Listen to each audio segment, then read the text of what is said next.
ಇದೇ ತಿಂಗಳ 18ರಂದು 92ನೇ ವರ್ಷಕ್ಕೆ ಪಾದಾರ್ಪಣೆ ಮಾಡ್ತಿರುವ ಮಾಜಿ ಪ್ರಧಾನಿ ಎಚ್.ಡಿ. ದೇವೇಗೌಡರು ಈ ಬಾರಿ ಹುಟ್ಟುಹಬ್ಬ ಆಚರಣೆ ಮಾಡಿಕೊಳ್ಳದಿರಲು ನಿರ್ಧರಿಸಿದ್ದಾರೆ.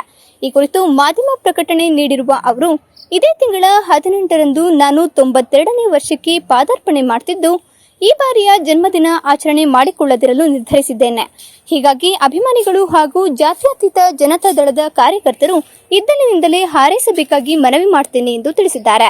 ಪ್ರಜ್ವಲ್ ಪ್ರಕರಣ, ಎಚ್.ಡಿ. ರೇವಣ್ಣರ ಬಂಧನ ಪ್ರಕರಣಗಳಿಂದ ಜರ್ಜರಿತರಾಗಿ ದೇವೇಗೌಡರು ಘಟನೆ ಬೆಳಕಿಗೆ ಬಂದಾಗಿನಿಂದಲೂ ಮನೆ ಬಿಟ್ಟು ಹೊರಗೆ ಬಂದಿಲ್ಲ. ಮನೆಗೆ ಬಂದವರ ಬಳಿ ನೋವು ತೋಡಿಕೊಳ್ಳುವುದು ಬಿಟ್ಟರೆ ಬೇರೇನೂ ಮಾತನಾಡ್ತಿಲ್ಲ. ಸಾಧಾರಣವಾಗಿ ನಿತ್ಯ ಕೌರ ಮಾಡಿ ಕಳೆಗಟ್ಟಿರುತ್ತಿದ್ದ ದೇವೇಗೌಡರ ಮುಖದಲ್ಲಿ ಈಗ ಗಡ್ಡ ಬೆಳೆದಿದೆ. ದೇವೇಗೌಡರು ಗಡ್ಡ ಬಿಟ್ಟಿದ್ದನ್ನ ಇತ್ತೀಚೆಗೆ ನೋಡಿಯೇ ಇಲ್ಲ ಎಂದು ಅನೇಕರು ಹೇಳ್ತಿದ್ದಾರೆ. ಪರಿಷತ್ ಚುನಾವಣೆಯಲ್ಲಿ ಜೆಡಿಎಸ್ ಬಿಜೆಪಿ ಮೈತ್ರಿ ಅಭ್ಯರ್ಥಿಗಳ ಗೆಲುವಿಗೆ ಎಲ್ಲರೂ ಪ್ರಾಮಾಣಿಕವಾಗಿ ಶ್ರಮಿಸಬೇಕು ಎಂದು ದೇವೇಗೌಡರು ಕೋರಿದ್ದಾರೆ.